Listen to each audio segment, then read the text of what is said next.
출근길 뉴스를 종합해드립니다.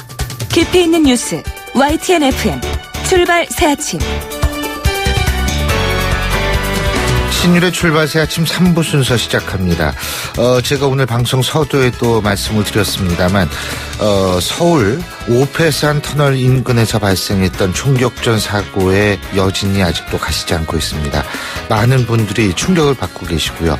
특히 베테랑 경위 한 분이 사망하는 그런 정말 안타까운 일도 벌어졌기 때문인데요. 우리 사회에서도 이제 총기 문제라든지 그리고 마약 문제 같은 데에 있어서는 더 이상 안심하지 말고 우리가 보다 제도적인 철저한 보완이 필요하지 않을까라는 생각이 듭니다. 신율의 출발 새 아침 3부 순서 먼저 광고 듣고 오겠습니다.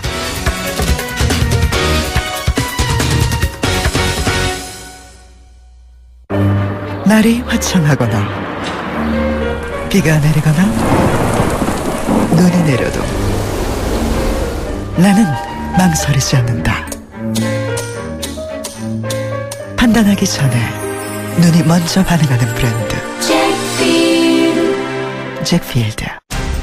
온도와 습도를 항상 일정하게 유지시켜주는 항온항습기 전문기업 AR.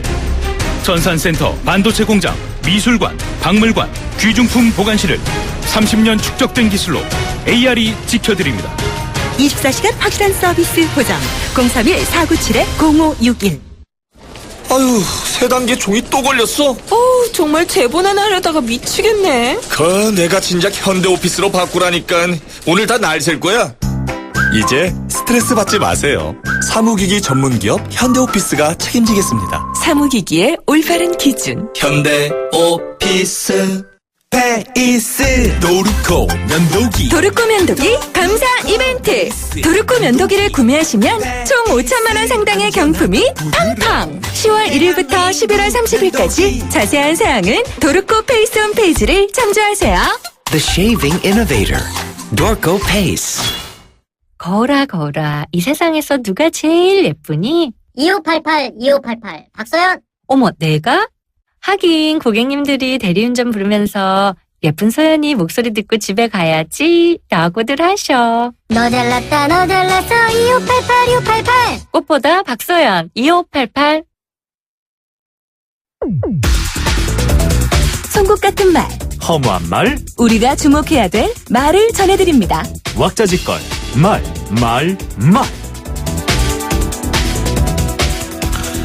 대통령병에 걸렸다. 우리 당에서도 따끔하게 정당 차원에서 해야 한다.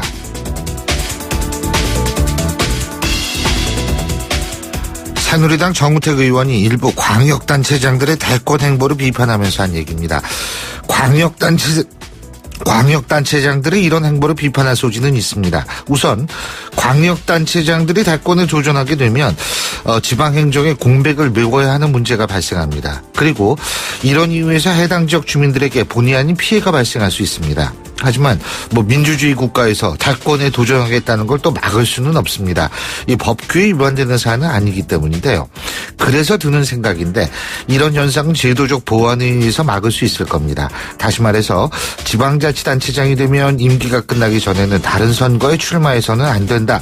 이런 조항을 신설하는 것도 한 가지 방법이라는 건데요. 물론 이건 국회의원들에게도 해당돼야 할 겁니다. 의원하다가 지방선거에 출마하는 사람들도 있기 때문인데 그래서 일단 선출직이 다른 선거에 출마하는 것을 막기 위한 제도적 장치가 필요하다는 겁니다. 모든 걸 원하는 대로 다 가질 수는 없겠죠.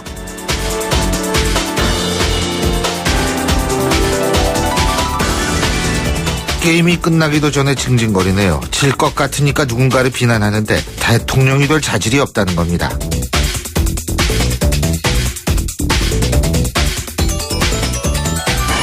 미국 오바마 대통령이 언론의 왜곡으로 선거가 완전히 조작됐다고 주장하는 트럼프 후보에 대해서 한 얘기입니다. 미국 대선에서도 이런 선거 조작 발언이 나올 줄은 정말 몰랐습니다.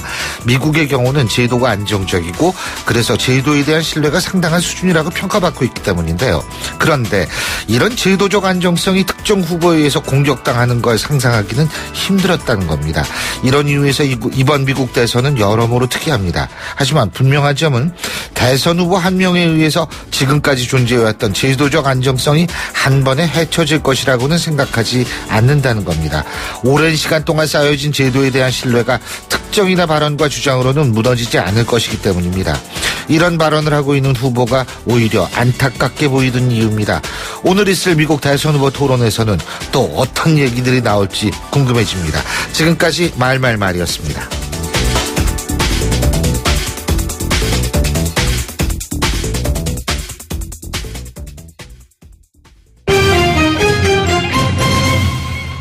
예, 경제 뉴스 짚어보죠. 한국경제 정인설 기자 전화 연결합니다. 안녕하십니까? 안녕하세요. 예, 검찰이 롯데 수사를 마무리했죠. 예? 네, 어제 마무리하고 발표를 했습니다. 예. 132일간 수사를 해서 혐의자 24명을 기소했고요. 예. 현직 CEO 5명 포함돼 있고 신격호 총괄회장, 신종빈 회장 등 롯데 오너 일가 5명을 한꺼번에 기소했습니다. 이건 유례 없는 일이죠. 예. 오너 일가 범죄 혐의액이 3,755억 원에 이른다라고 했고요. 검찰이 이렇게 밝혔습니다. 심각한 수준의 기업 사유화, 사금 고와 행태가 불투명한 재벌 지배 구조를 이번을 통해서 확인했다라고 얘기를 했습니다. 예. 그 용두삼이라는 비판도 있는 모양이더라고요. 검찰이 가장 싫어하는 말이죠. 최근에 수사했던 게 포스코, KTNG, 자원비리 수사 등이 있었는데 다 비슷한 전철을 밟고 있다 이런 비판이 있습니다. 지난 6월 10일에 검찰이 처음 롯데 본사를 압수수색할 때만 해도 240여 명이 동원되면서 거의 군사작전 하는 것처럼 했는데 그때만 해도 정말 큰 범죄, 큰 사건이다라고 느꼈는데 물론 예. 검찰이 밝힌 대로 횡령, 배임 탈세액이 3,755억 원으로 적지 않습니다. 그리고 뭐 이런저런 여러 가지 범죄 행위를 밝힌 건 사실인데 현재까지의 법원이나 외부 평가는 뭐 그렇게 호의적이다라고 얘기는 하긴 힘들 것 같습니다. 예. 핵심 관계자 9명에 대해서 구속영장을 청구했는데 신종빈 회장을 포함해서 6명의 영장이 기각됐고요. 여전히 법원은 법리적 다툼의 여지가 있다라고 했죠. 앞으로 법원 선고도 어떻게 될지 모르고요. 검찰 수사 1차 평가자가 법원이라고 할 수 있는데 영장 실질 심사 단계에서부터 수사에 문제점이 노출됐다 이런 지적도 있는 게 사실입니다. 근데요, 뭐 법적으로는 그럴 수 있을지 모르겠습니다만 롯데 자체도 이미지로는 상당히 타격이 많지 않습니까? 맞습니다. 그죠? 가장 손해본 큰 거 게 많은 것 같아요. 예. 맞아요, 맞습니다. 가장 큰 게 대내외 이미지 추락입니다. 아무래도 뭐 롯데 산업 특성상 적이 많지 않습니까? 예. 이미지가 더 안 좋아졌다는 거고요. 경제적으로 보면 시가총액이 검찰 수사 기간 동안 이런저런 계열사들을 포함해서 1조 5천억 원 정도가 증발을 했고요. 당연히 검찰 수사 받으니까 경영 활동이 정상적으로 움직여지지 않겠죠. M&A 투자 다 올 수도 됐었고요. 그래서 이런 걸 모든 걸 안고 롯데는 더 깨끗한 기업이 되겠다라고 하는데요. 당장 다음 주에 사회공헌 내용을 포함한 그룹 새 신안을 발표하겠다라고 했는데 어떻게 바뀔지 계속 주목하면서 지켜봐야 될 것 같습니다. 예. 자, 그리고 물론 지금 저금리 시대다 이 얘기는 뭐 틀린 얘기는 아니죠. 뭐 근데 어쨌든 미국이 올해 안에는 금리를 올린다고 하니까 우리나라 금리가 어떻게 될지는 모르지만 지금까지는 저금리인데 이 대출 금리는 내려가는데 집단 대출 금리는 올라갔다 그러네요. 이거 왜 그런 거예요? 예? 집단 대출에 대한 특수성 때문인데요. 일단 작년 초 기준금리 같은 경우는 연 2%였습니다. 예. 지금은 다 아시다시피 연 1.25%죠. 예. 그래서 다른 은행 대출금리도 한 1년여 동안 계속 내려갔습니다. 그런데 아파트 분양받을 때 받는 중도금 대출, 주로 집단 대출 금리는 거꾸로 올랐습니다. 작년 초에는 보통 연 평균 2.2% 정도였는데 하반기 2.8%로 올랐고 최근에 3.5%로 올랐습니다. 예. 왜 그러냐 봤더니 작년 하반기부터 정부가 이렇게 얘기를 했죠. 가계부채 증가의 근본 원인은 집단대출이다. 이렇게 지목을 하면서 집단대출을 다들 상당히 억제를 했습니다. 은행들이. 그러면서 가산금리를 중심으로 경쟁적으로 금리를 올렸습니다. 그러니까 최근엔 또 은행들이 사실상 집단대출을 거의 취급하지 않거든요. 그럼 결국에 풍선 효과 때문에 제2금융권으로 지금 올라가고 있죠. 그래서 최근에는 집단대출 금리가 연 4.5%로 올랐습니다. 예. 2.2에서 4.5로 올랐으면 하반기에 집단대출로 2억 원 정도 빌렸다라고 한다면 1년 전에 빌렸던 사람들보다 이자만 연 460만 원을 더 내야 되는 상황이 된 거죠. 아유, 이거 진짜 부담이 크겠네요. 예. 맞습니다. 그리고 저는 참 이거 보면서 좀 안타깝다고 생각하는 게 뭐냐면 브렉시트 영국의 EU 탈퇴 말이에요. 요거 했을 때 우리 막 언론도 그렇고 뭐 온 관심이 한 일주일 갔어요, 요게. 그렇습니다. 네? 그런데 사실은 정작 관심을 둬야 될 거는 사실 지금 아니겠어요? 그렇습니다. 그죠? 이제 맞습니다. 이제 실질적으로 내년에 정말 탈퇴를 했을 때도 봐야 되는데 네. 그때는 뭐 탈퇴할 때만 해도 차찬 속의 태풍이다. 왜냐하면 전 세계 증시가 그렇게 큰 영향을 받지는 않았거든요. 예. 근데 파운드화 가치를 봤더니 지난 6월 23일 브렉시트 국민투표 이후에 미국 달러화 대비 18%나 더 떨어졌습니다. 지난 4일에는 31년 만에 최저치였거든요. 예. 결국에 파운드화 가치가 떨어지면 영국은 주로 많은 식품이나 공산품들을 수입을 하거든요. 예. 파운드 가치가 떨어지면 더 같은 돈으로 더 많이 들여오지 못하는 거죠. 덜 들여올 그렇죠. 수밖에 없는 거죠. 예. 당연히 물가가 오를 겁니다. 영국 예. 통계청 자료를 봤더니 지난달 소비자 물가 지수가 전년 동월 대비 1% 올랐습니다. 예. 2014년 11월 이후 1년 10개월 만에 최고치고요. 예. 결국 이러면 사람들 소비에도 영향을 미치고 경제에도 주름살이 가니까 성장률 하락에도 영향을 끼치지 않겠냐라는 전망이 많습니다. 그렇군요. 그러니까 지금 성장률 하락, 그러니까 이게 후폭풍이 이제서야 본격화된다 이렇게 볼 수 있는 거군요. 그죠? 그렇습니다. 사실상 내년에 실제로 탈퇴를 하게 되면 더 큰 폭풍이 있겠죠. 그죠? 이게 이제 사실 지금부터가 문제인데. 자, 그리고 우리 대학 교수들 같은 경우에 제자 결혼식 주례들 많이 쓰는데. 교수님도 많이 하시겠죠. 예, 저는 뭐, 한 몇 번 섰어요, 저도. 근데, 그렇죠. 최근에 주례를 사양하는 교수들이 많다고 그러는데, 왜 그래요? 저도 사양해야 되나? 왜 그렇죠?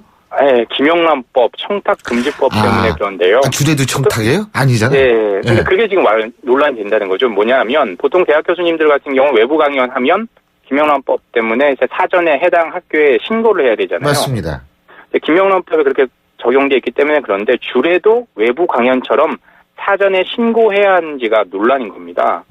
또 사례금을 받는다면 얼마나 받을 수 있는 것도 애매한 거죠. 사례금부터 안 받는데? 예. 그렇습니다. 근데 이제 보통 이제 부탁을 하는 사람, 저도 저희 은사님이 주례를 받는데 좀 드리고 싶잖아요. 그런 마음이 인지상정인데, 그런데 이 주례금, 사례금 받는 게 어느 학교는 신고 대상이다, 또 어느 학교는 신고 대상이 아니다라고 하고 있는 거죠. 교수사회에서는 상당히 이게 뭐냐라고 궁금해서 국민 권익위에 질의를 했는데 당연히 명쾌한 답을 내놓지 못하고 있습니다. 그러니까 교수님들이나 졸업생들이나 서로 부담스러우니까 예전보다 주례를 꺼려하고 부탁도 안 해서 교수님이 아는 다른 주례 사람을 찾고 있는 거죠. 사실 어떤 학부형이 케이크를 학교에 갖고 가서 선생님이 그 케이크를 학생들하고 나눠 먹었는데도 지금 뭐 문제가 되고 있다 그러니까. 캔커피, 케이크 다 문제죠. 안 먹어야죠. 어쩔 수 없는 겁니다. 예, 오늘 소식은 여기까지 듣겠습니다. 고맙습니다. 감사합니다. 예, 지금까지 한국경제의 정인설 기자였습니다.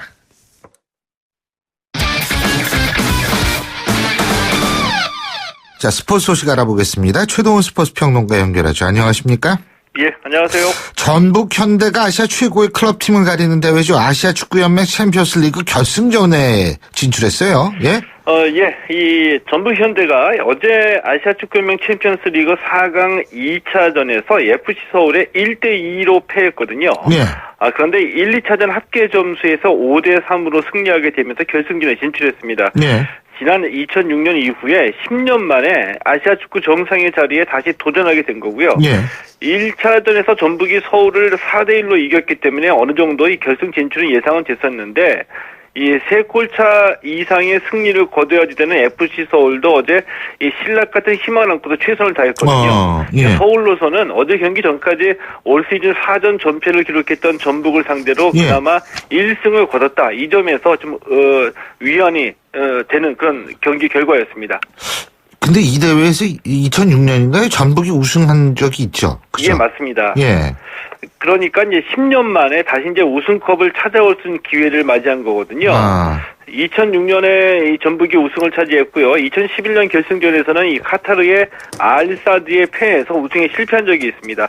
이번 결승전 맞상대가 아랍에미리트의 알 아인이거든요. 예. 이 11월 19일에 전북의 홈 경기, 또 26일에 알 아인 원정 경기를 두 차례 맞대결로 치르게 되는데 1차전은 홈 경기를 반드시 승리해야지 우승의 가능성이 높아지게 되고요.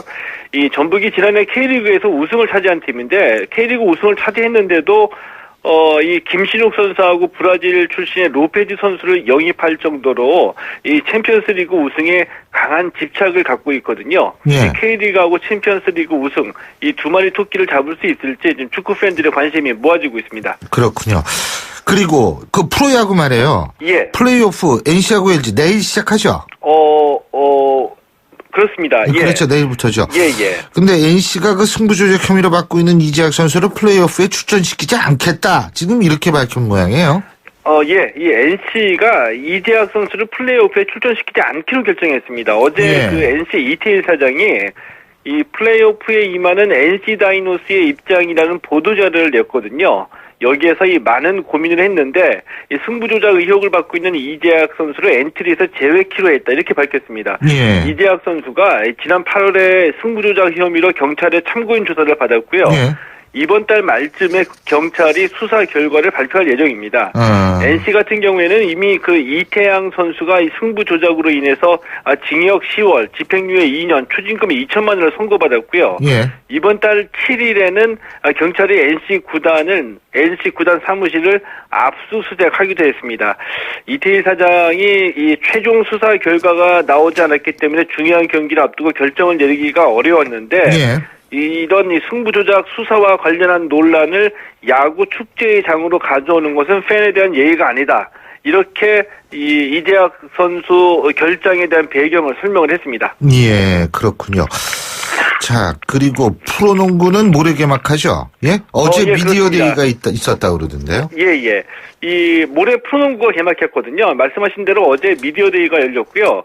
이 내년 3월까지 6개월간의 대장정에 들어가게 되는데 올 시즌에 이 대형 신인 선수들이 대거 등장합니다. 예. 이종현, 또 이 최준영, 강산재 같은 신인 선수들이 새롭게 선보이기 때문에 어느 해보다도 관심을 많이 받고 있고요.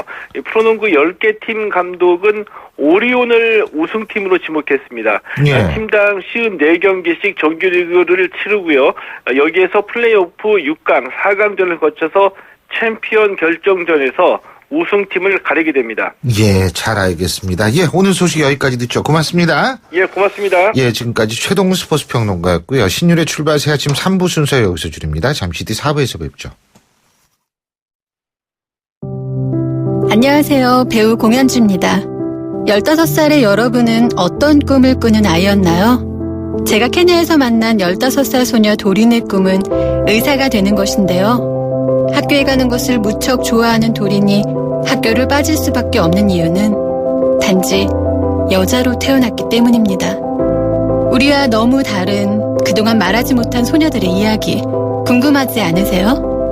여러분의 관심으로 소녀들이 다시 꿈을 꿀 수 있습니다. 지금 월드비전 꽃들에게 희망을 캠페인을 검색하세요. 월드비전 꽃들에게 희망을. YTN 라디오 캠페인 더 가까이. 안녕하세요. 10월의 가수 이용입니다. 지금 불러드린 잊혀진 계절. 이 노래 때문에 10월이면 제가 정신없이 바쁩니다. 예전에 가을 행사를 다니다 보면은요, 10월의 하늘이 참 푸르고 아름다웠어요. 근데 요즘은 미세먼지다 스모그다 해서 아주 이 대기 오염 때문에 그런지요, 맑은 하늘을 볼 수 있는 날이 별로 없는 것 같더라고요. 대기 오염을 줄이기 위해서는요, 가까운 거리든 걷거나 자전거를 이용하고, 꼭 자동차를 이용해야 할 때는요, 공회전 줄이기, 경제 속도 유지 등 에코 드라이빙을 실천하는 것도 하나의 방법이겠죠. 파란 하늘은 더 가까이, 대기 오염은 저 멀리. 푸르른 10월의 가을 하늘을 지켜주세요. 지금까지 가수 이용이었습니다. YTN 라디오 캠페인 더 가까이. 한국환경공단과 함께합니다. 골프 장갑도 지맥스, 생산 장갑도 지맥스, 헬스 장갑도 지맥스, 가죽 장갑도 지맥스, 장갑하면 지맥스.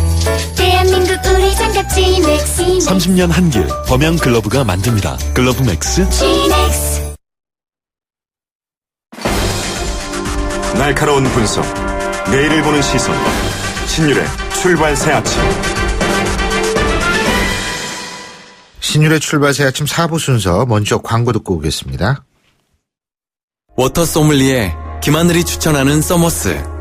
물은 정말 섬세해서 온도에 따라 맛이 달라지는데요. 서머스의 진공 단열 기술이 가장 맛있는 물의 온도를 지켜줍니다. 이제 물도 서머스 보온병으로 즐겨보시는 건 어떠세요? 맛있는 온도 서머스. 카누 아로마. 좋은 커피라면 첫 향부터 음미해보세요. 카누의 향은 마시기도 전에 시작합니다. 세상에서 가장 향기로운 카페 카누.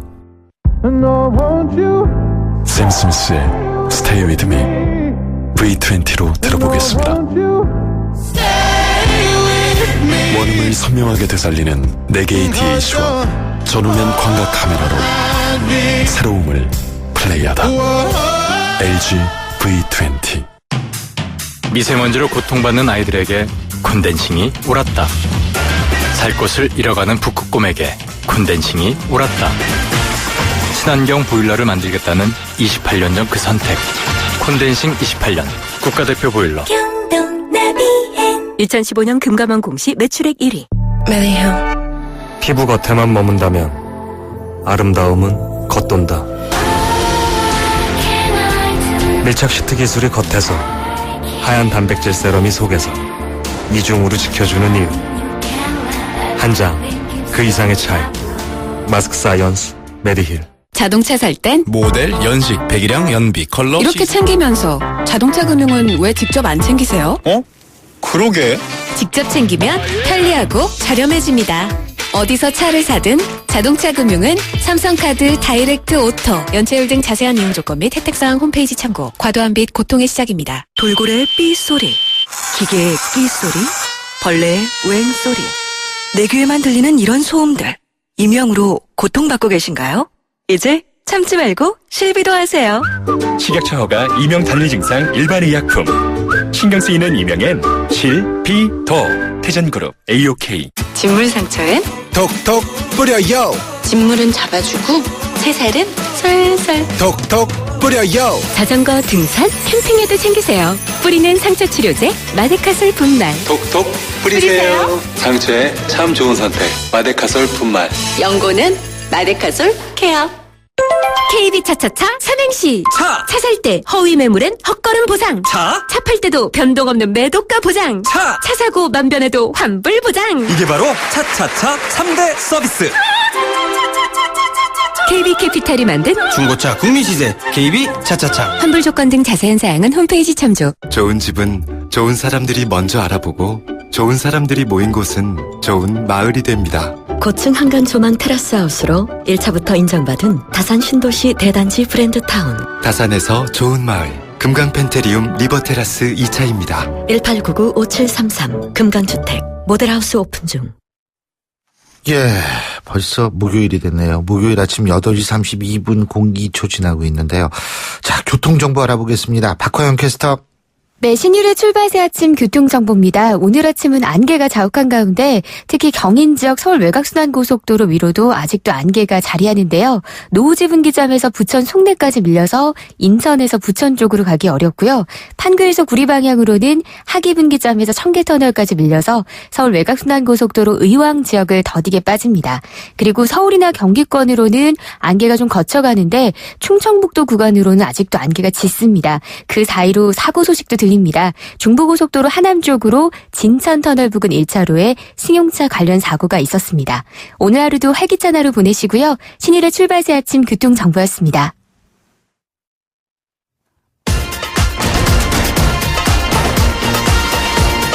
여러분이 지금 듣고 계신 주파수는 FM 94.5MHz입니다. YTN 뉴스 FM.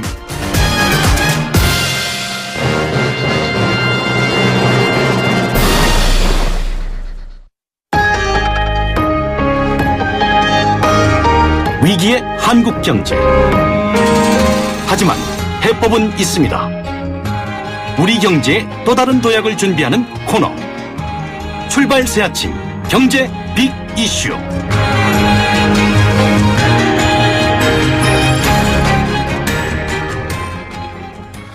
예, 경제 현안 짚어보는 목요일입니다. 오늘도 어김없이 서울대학교 이필상 교수님 스튜디오에 나와 계십니다. 어서 오십시오. 네, 안녕하세요. 이 강남 재건축 이게 열풍인데 이게 그냥 열풍이 아니라 투기 열풍인 것 같아요. 그렇습니다. 네, 네. 그죠? 상황 좀 설명해 주시죠, 교수님. 강남 지역의 재건축 아파트 가격이 거의 정신을 잃은 상태인데요.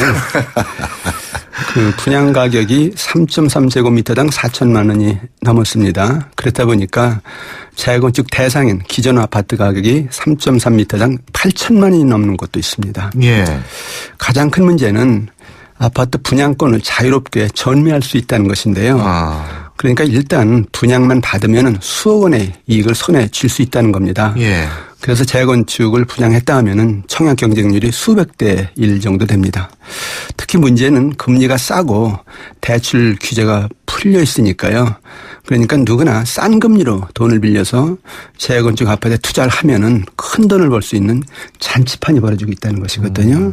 이대로 놔두면은 부동산 시장이 투기장으로 전락하고요. 그 투기 거품이 꺼지면은 가계부채가 폭발하면서 경제가 부도 위기에 처할 수 있습니다. 그렇죠. 그러니까 정부가 이걸 미리 좀 어떻게 손을 써야 되는데 말이에요. 그죠? 예. 근데 투기 억제 대책, 뭐 어떤 대책을 지금 정부가 생각하고 있을까요? 이 투기 조짐이 보인 지가 꽤 됐습니다. 그래서 지난 8월에 정부는 8.15 조치라는 것을 내놓았었거든요. 예.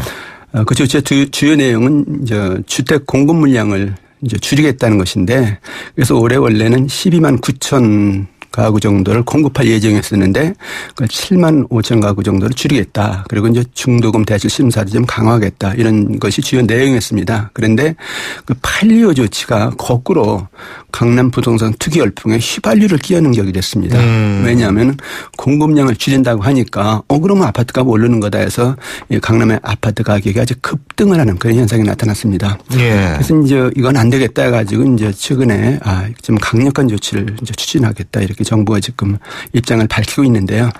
지금 논의되고 있는 조치 중에 가장 큰 관심이 있는 것이 이제 강남 지역을 투기 과열 지구로 지정한다는 것이거든요. 그렇게 되면은 재건축 시장하고 기존 주택 시장을 한꺼번에 잡을 수 있는 그런 조치는 됩니다. 투기 과열 지구로 지정을 하면요. 가장 문제가 되는 분양권 전매를 금지할 수 있고요.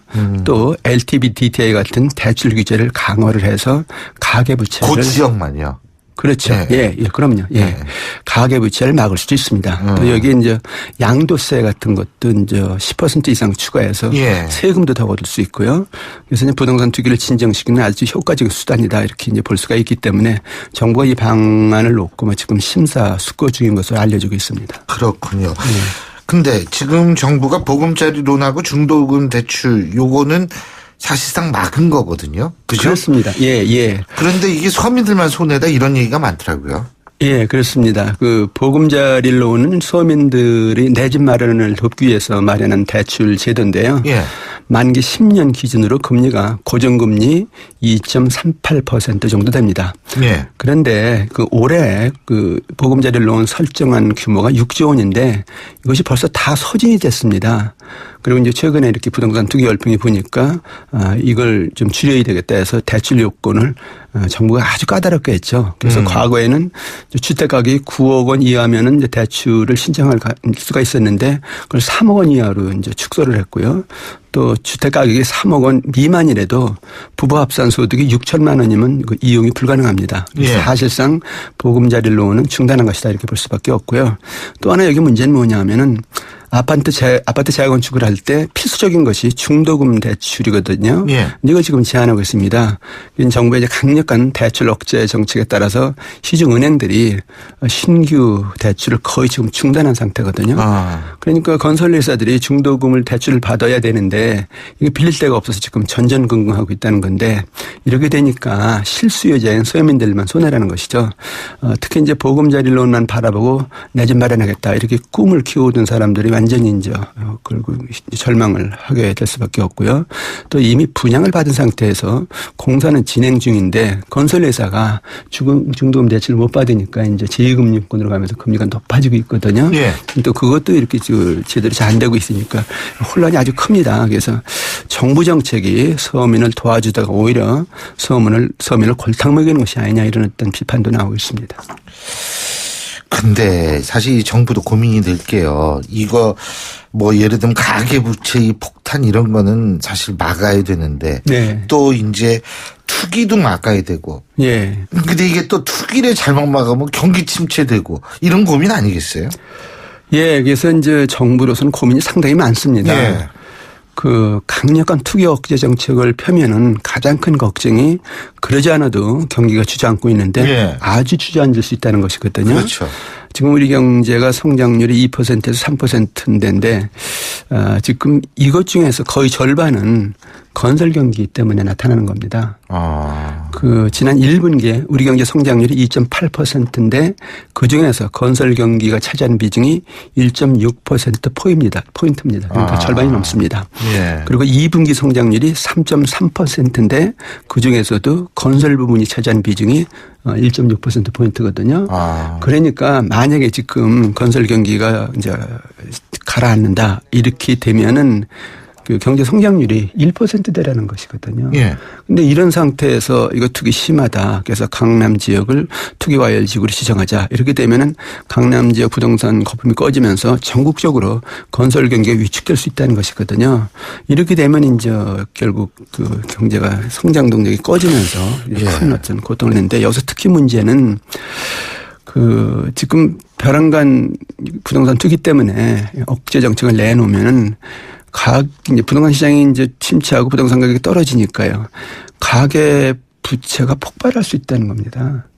왜냐하면 팔아서 갚아야 되는데 그렇죠. 못 갚으니까. 그래서 부동산 가격이 배란간 떨어지면은 가계와 금융기관이 함께 그게 또 겁나는 거죠. 예, 부실화되면서 연쇄부도가 될 수 그렇죠. 있다는 것이거든요. 그러니까 정부로서는 이러지도 못하고 저러지도 못하고 그런 상황인데 지금 뭐 어쨌든 간에 이 난국을 헤쳐나가는 그런 어떤 지혜를 좀 모아야 될 그런 상황입니다. 참 균형 잡기 힘들 것 같아요, 정부도. 근데 어쨌든 시중은행들은 주택담보대출금리 일제히 올리고 있죠. 그렇습니다. 최근에 시중은행들이 대출 심사를 강화하면서 대출 금리를 올리고 있는데요. 뭐 신한은행, 하나은행, 우리은행, 국민은행 주요 은행들이 모두 대출 금리를 일제히 지금 올리고 있습니다. 국민은행 같은 경우에는 대출 금리가 2.82%에서 4.12%였는데 그것을 2.94%에서 4.24%로 이제 대폭 올렸거든요. 다른 은행도 비슷합니다. 문제는 이번에 한국은행이 기준금리를 내리지 못하고 동결을 했지 않았습니까?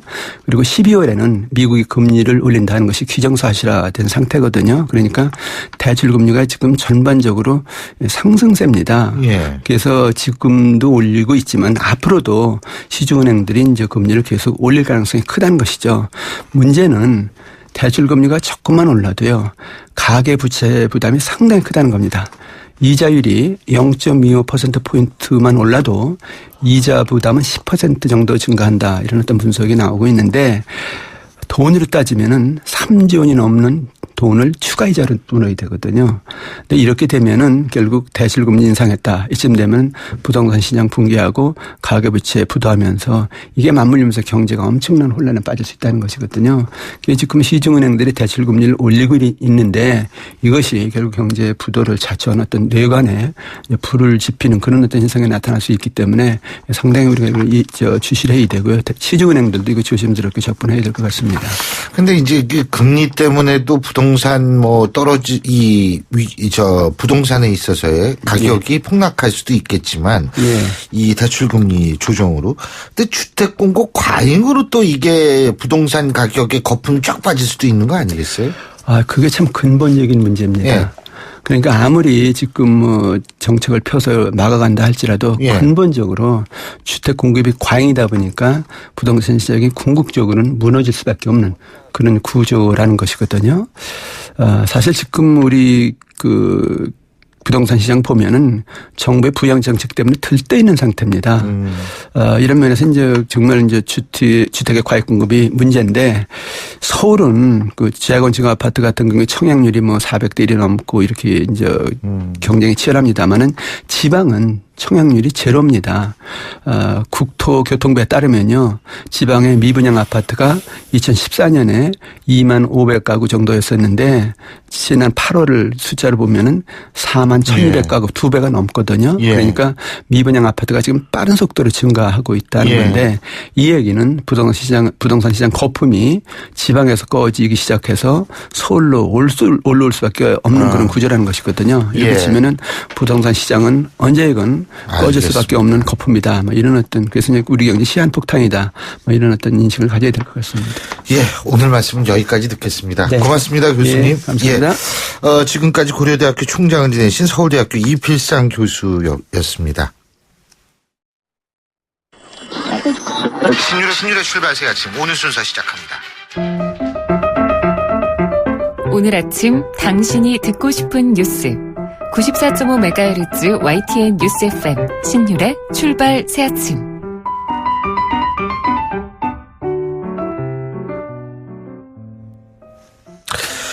예, 요새 정치권 참 일들이 많죠. 자, 그래서 오늘은 제주도지사를 맡고 계시죠. 원희룡 제주도지사 전화 연결해서 정치 현안에 대한 입장 들어보겠습니다. 안녕하십니까? 네, 안녕하세요. 요새 바쁘시죠? 네? 예. 아이고, 참, 지금도 뭐 비행기 내리자마자 인터뷰 하시는 것 같은데. 예? 예, 안개 때문에 좀 지연돼가지고. 제주공항에 착륙을 했습니다. 예. 먼저 조금 요런 얘기부터 좀 여쭤볼게요. 새누리당 정우택 의원이 말이에요. 광역단체장들 중에서 대선 나가시려고 생각하시는 분들, 뭐 이런 분들한테 마음이 콩밭가 있다. 대통령병 걸렸다. 이런 비판하던데 어떻게 들으셨어요? 예, 예를 들어서, 자치단체장 일이 사실 책임이 가벼운 게 아니지 않습니까? 예. 그 일을 소홀히 한다든지, 아니면, 그런 점들에 대해서 단순히, 정치 일정으로 가기 위한 수단으로만 생각한다든지, 그러면은, 그런 비판을 당연히 받아야 되겠죠? 예. 지금, 제 같은 경우에는, 뭐 대선이 다가오고, 뭐 아무리, 저에 대한 관심이 커진다고 하더라도, 도지사로서의 책임이 가벼워지지는 않는다고 생각을 합니다. 그래서 그 일에 최선을 다하면서, 그럼에도 불구하고 이게, 대한민국의 일이지 남의 나라 일이 아니지 않습니까? 그런 점에서는 저희들이 깨어있고 필요한 목소리와 준비를 할 수밖에 없다고 생각을 합니다. 예. 그렇죠. 지장만 안 주면 그거야 그런데 이게 아무래도 또 나가게 되시면은 그만두면은 이게 또 행정 공백도 생기고 이러는 거 아니에요? 그래서 그런 거에 대해서는 그것은 가볍게 결정할 수 있는 일이 아니고 정말 책임감 있게 그리고 그 결정에 대해서 모든 심판을 받는다라는 그게 따르는 겁니다. 우리 원 지사님은 결심 아직 안 하셨어요? 합당한 시기에 합당한 방법으로 판단을 하는 거지 그걸 정해놓고 가는 거는 아직 섣부르다고 생각을 합니다. 합당한 시기가 언제쯤 돼요? 그거는 우리 과연 나라가 어떤 상황이 되는지도 봐야 되고요. 또 가장 중요한 것은 국민이 선택을 하고 또 국민이 만드는 거 아니겠습니까? 그런 면에서 국민의 뜻이 어떻게 형성이 되는지를 놓고 판단을 해야 되겠죠. 예. 그런데요, 지금 이제 여러 가지 정치 상황이 많이 얽혀 있잖아요. 그죠? 그래서 이제 제가 이거부터 좀 여쭤볼 텐데, 송민순 전 장관의 회고록 논란이요. 일단은 이거 어떻게 보십니까? 우선은 내용 들어가기 전에 문재인 대표가 기억이 안 난다고 하는 답변을 하셨는데, 매우 무책임하다고 보고요. 그리고 거기에 대해서 진실 공방이 진행이 되니까 이제 새누리당이 그걸 제기할 자격이 있냐. 물론 새누리당과의 부분에서는 정쟁으로 흐르는 부분들에 대해서는 충분히 그런 생각을 할 수 있을지 모르겠습니다만은 이것은 정쟁 당사자 간의 말싸움이 중요한 게 아니라 국민들이 이건 진지하게 묻고 있는 거거든요. 국민들이 알아야 될 내용들에 대해서 진지하게 책임 있게 대답해야 될 책임이 있는 거죠. 설사 개인의 기억이 완전하지 않으면 당시 당 관계자들도 많고 기록들도 있을 텐데 실무자들도 있을 거고요. 이것을 제대로 확인해서 국민들이 속 시원히 그래 사실관계가 이렇구나라고 알 수 있는 거를 책임 있게 제시해야 되는데 이 부분들을 무책임했거나 너무 가볍게 생각한 것 같아서 깜짝 놀랐고요. 네. 여보세요? 예. 내용에 들어가서도 다르고 다른데 만약에 국가 의사결정을 하면서 북한의 의견을 물어보고 그거를 전제로 놓고 반영을 했다면 그건 있을 수 없는 일이고 관련된 사람들이 이건 국가 공직을 맡을 자격이 없다고 생각을 합니다.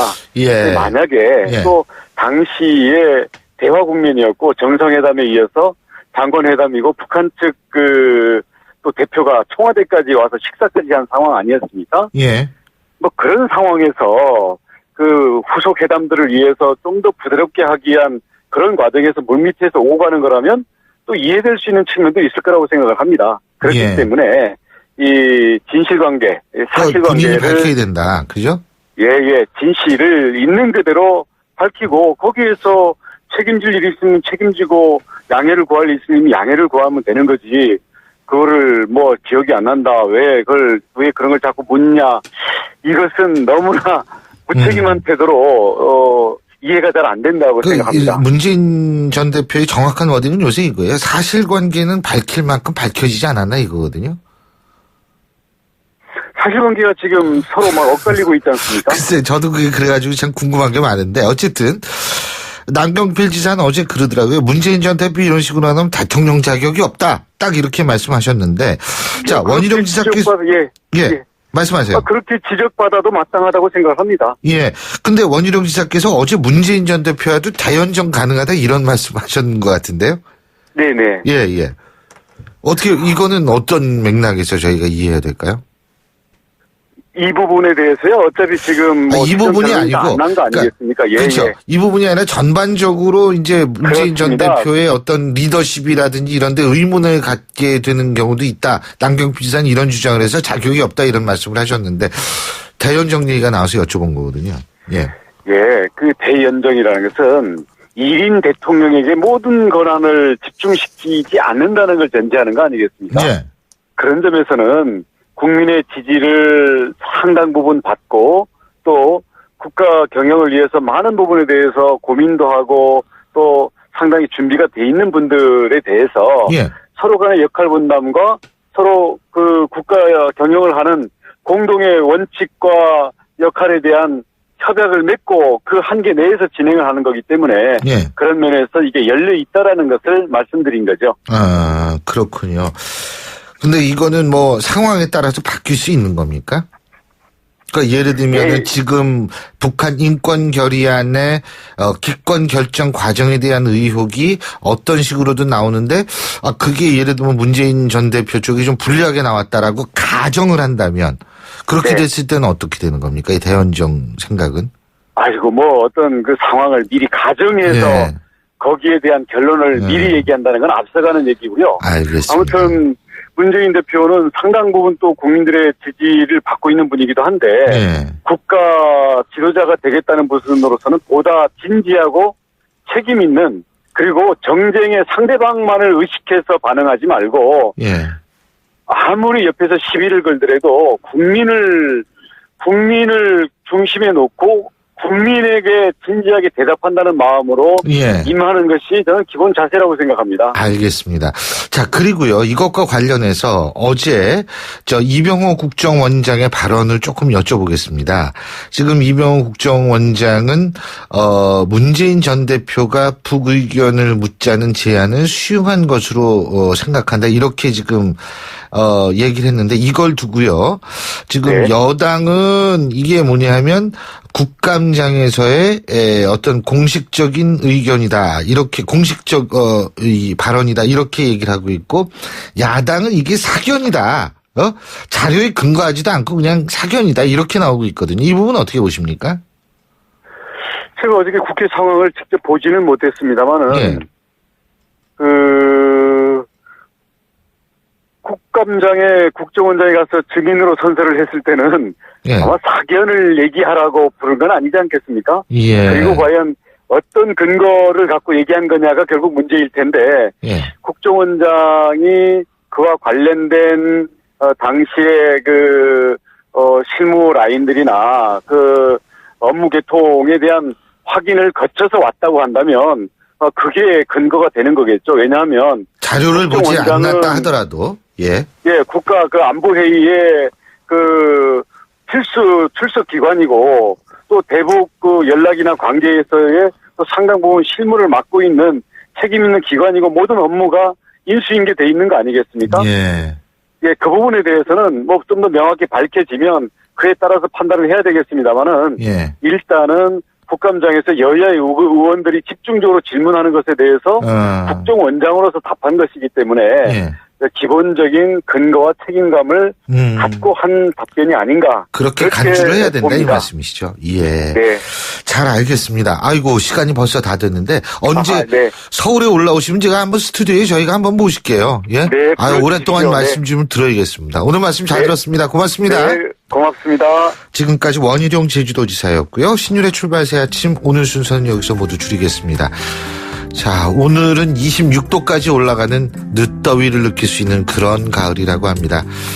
마지막 여름이 발악하는 건지 모르겠습니다만 어쨌든 이 더위마저도 즐길 수 있는 여유를 가질 수 있는 하루 되시길 바라겠고요. 전 내일 아침 7시 15분에 다시 오겠습니다. 신율이었습니다. 고맙습니다.